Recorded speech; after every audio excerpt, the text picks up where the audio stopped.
안녕하십니까. 천업의 노동의 정치 120번째 방송입니다. 지금 시간은 2020년 11월 22일 일요일 오후 8시 40분을 지나고 있습니다. 저는 지난 117번 방송부터 내년 4월에 있을 부산시장 보궐선거에서 이현주 전 의원을 당선시키는 데 일조하고자 이 방송들을 하고 있습니다. 오늘 방송의 주제는 박형준에 대한 얘기를 좀 할까 합니다. 박형준에 대한 얘기는 뭐 할 게 서병수 전 시장보다는 훨씬 더 많기 때문에 모두 두 번에 걸쳐서 말씀을 드려보고자 합니다.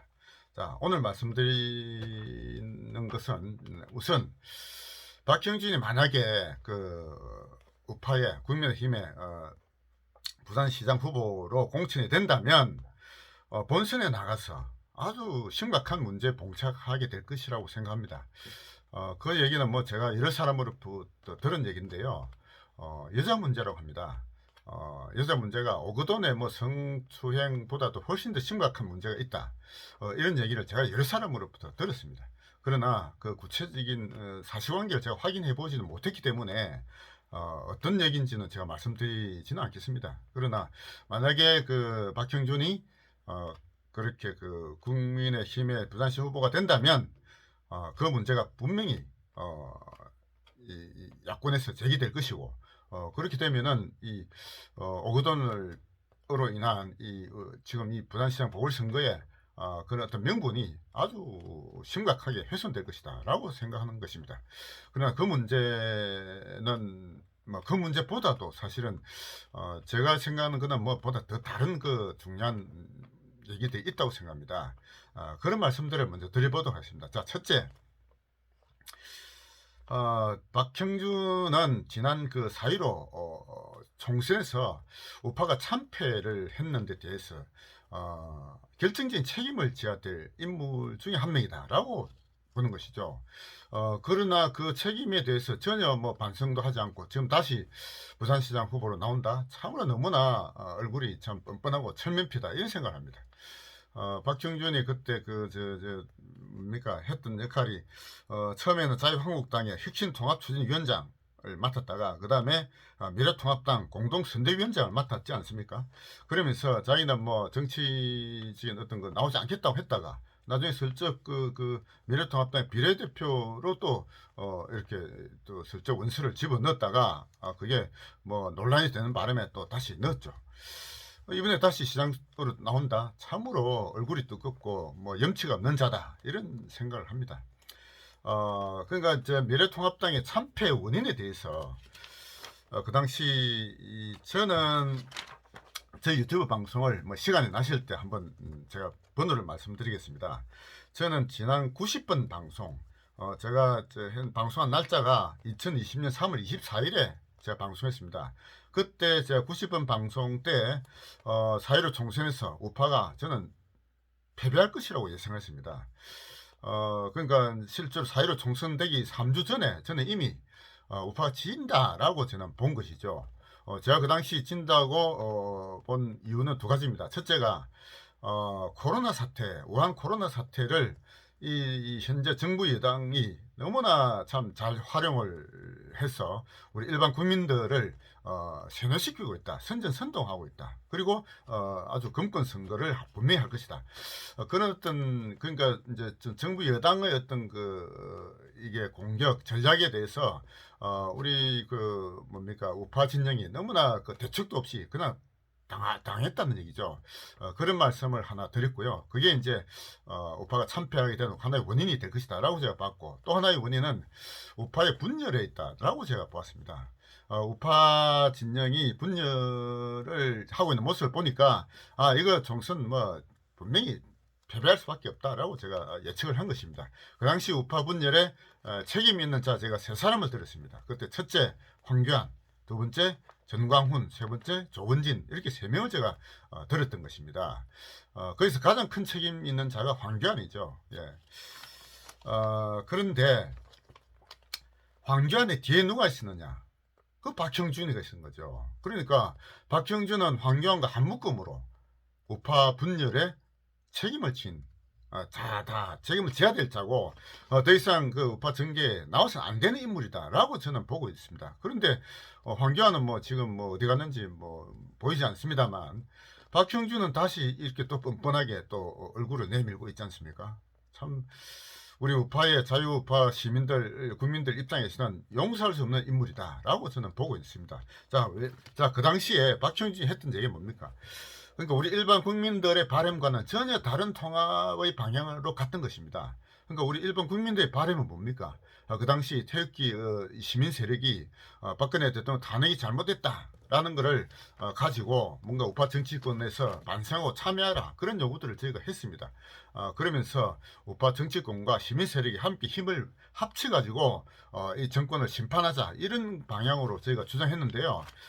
이 황교안하고 박형준은 전혀 엉뚱한 방향으로 통합의 방향을 갖지 않습니까? 시민 세력은 다 배제하고 뭔가 이 정권과 치열하게 싸우는 사람들은 전부 다 배제시키지 않습니까? 그러면서 탄핵에 찬성했던 세력, 유승민, 안철수 이런 세력을 끌어당겨 가지고 통합을 한다 이렇게 나갔던 것이 않습니까? 그런 통합으로 가서는 절대 실패한다라고 저희가 다 봤던 겁니다. 근데 그런 통합을 주도한 인물이 누구냐? 박형준이었습니다. 그 결과적으로 총선을 완전히 참패를 시킨 그런 그 결과를 낳지 않습니까? 그러니까 그 통합의 방향이 잘못됐고 그 통합의 물꼬를 잘못 끌은 인물이 바로 박형준인 것입니다. 그리고 그 이후에 공천 실패, 박형준이나 직접 뭐 공천에 관여했는지는 모르겠습니다만 그런 방향으로 또 공천도 그렇게 했지 않습니까? 소위 이 좌파 정권과 싸울 수 있는 전투력 있는 인물은 다 배제시켜버리고 뭐 이상한 인물들 막 공천해가지고 완전히 공천 실패한 이런 것이 결국 그 사회로 총선 패배의 결정적 원인이 됐던 것입니다. 가장 큰 책임을 져야 될 자가 황교안이고 황교안의 등을 떠밀어서 그런 방향으로 내밀었던 인물이 바로 박형준인 것입니다. 그자가 어떻게 다시 또 이 우파의 표를 얻겠다고 나옵니까? 말도 안 되는 소리죠. 자, 다음 두 번째. 이 두 번째 문제에 대해서는 좀 이번에 선거판을 어떻게 볼 것이냐 하는 좀 광의 시각을 가질 필요가 있다라고 봅니다. 지금 우파의 정치권이 제가 117번 방송에서 제가 한 이야기가 있지 않습니까?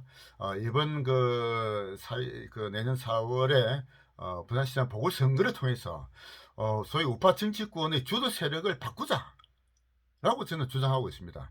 기존에 혈연, 학연, 지연 이런 인연을 중심으로 한 이권 중심의 낡은 보수 꼴통 세력들 에서 자유라는 가치를 중심으로 하는 새로운 어떤 세력으로 우파의 핵심 지도 세력을 교체시키는 기회로 삼자라고 제가 말씀드렸습니다. 그런데 소위 보수 꼴통 세력의 핵심 인물이 과연 누구냐 이거죠. 저는 김무성이라고 봅니다. 김무성. 그러니까 지금 뭐 김종인이 비대위원장 내세웠지만 김종인도 뭐 얼마 오래 가지 못할 거고요. 결국은 현재 국민의힘을 뒤에서 지고 조정하는 인물이 저는 김무성이라고 보고 있습니다. 지금 서울에 마포 포럼이라 해가지고 뭐 그런 걸 만들어 가지고 거기에 뭐 수많은 이 소위 정치 우파의 정치 기생충 세력들이다. 저는 그리 보고 봅니다.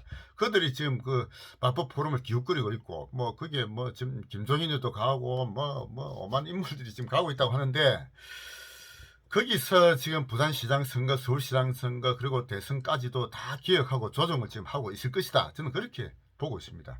그러니까 이번에 부산시장 보궐선거도 결국 김무성을 중심으로 한 우파의 낡은 보수 꼴통 세력들이 기득권을 계속 유지하려고 할 것이라는 거죠.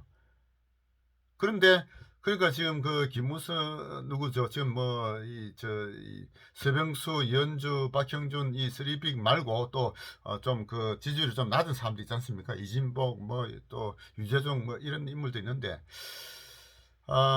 서병수는 제가 볼 때는 김무성의 어떤 조정을 당하지는 않고 있다고 봅니다.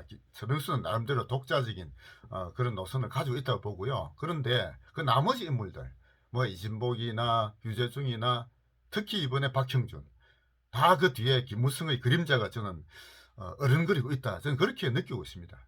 예, 뭐 다른 분들 어떻게 느끼는지 모르겠습니다만 그러니까 지금 이진복이나 유재중이 지금 뭐 이진복이 조금 뜨고 있다 하지만은 뭐 그 정도 가지고는 저는 안 될 거니까, 그러니까 지금 김무성의 입장에서는 어떻든 이은주가 만약에 당선이 되면은 분명히 김무성의 그 그림자에서 벗어나고 기존의 보수 기득권 세력을 다 어떤 그 기득권을 다 이제 없애려고 할 거거든요. 그건 뭐 뻔하지 않겠습니까?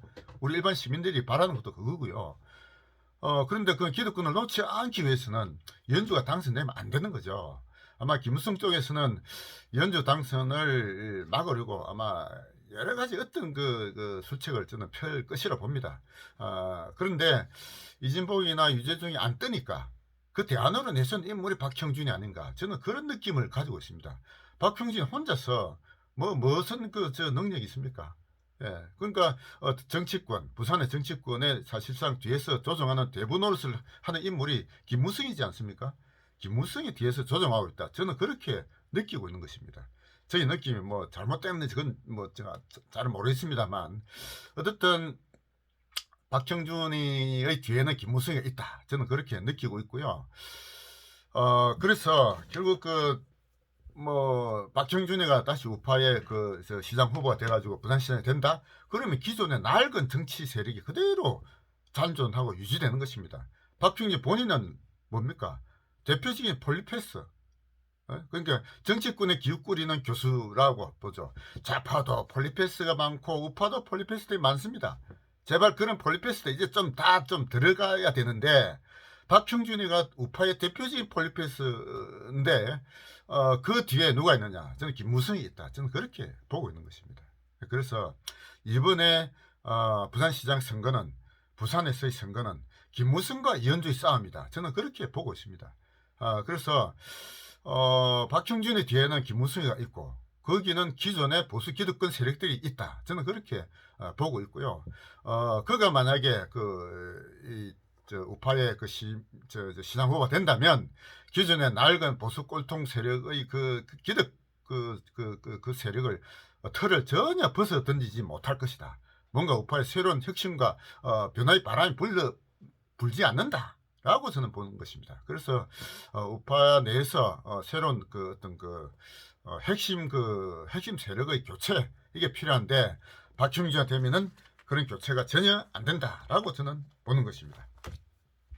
다음 세 번째, 이건 어떻게 보면은 좀 뭐라 그럴까요? 좀 어려운 얘기일 수도 있는데요. 저는 사상의 문제를 좀 거론하고 싶습니다. 박형준이 지향하는 사상은 공화주의거든요. 공화주의. 예, 그래서 박형준의 유튜브나 이런 거 쭉 보면은 박형준은 공화주의를 주장하고 있습니다. 유승민이하고 거의 같은 얘기들을 하고 있는데요. 이 얘기를 하려면 사실은 조금 더 복잡한 사상적 어떤 그런 학습을 기반으로 한 그런 얘기들 해야 되기 때문에, 그래서 제가 이 얘기는 한 번 더 박형준의 어떤 사상, 소위 공화주의에 대한 말씀은 따로 드려야 되겠다 해서 한 번 더 방송을 할 예정입니다. 이 공화주의에 대한 결론을 제가 말씀드리면은, 공화주의는 우파적 개념이 아니다라는 것이죠. 좌파의 개념입니다. 그래서 지금 우리 대한민국의 상황을 저는 이념 전쟁이라고 제가 본다고 말씀드렸고, 이 좌파와의 싸움에서 이기기 위해서는 첫째는 이념에 투철한 그런 어떤 새로운 가치 집단이 양성돼야 된다라고 제가 본다고 말씀했지 않습니까? 그런데 박형준이가 얘기하는 공화주의, 이건 우파가 아닌 것입니다. 자, 그런데 과연 공화주의라는 게 우파적 개념이 아니냐? 이거 잘 이해가 잘 안 되죠. 그래서 거기에 대해서는 제가 따로 방송을 해야 되겠다고 생각을 하고요.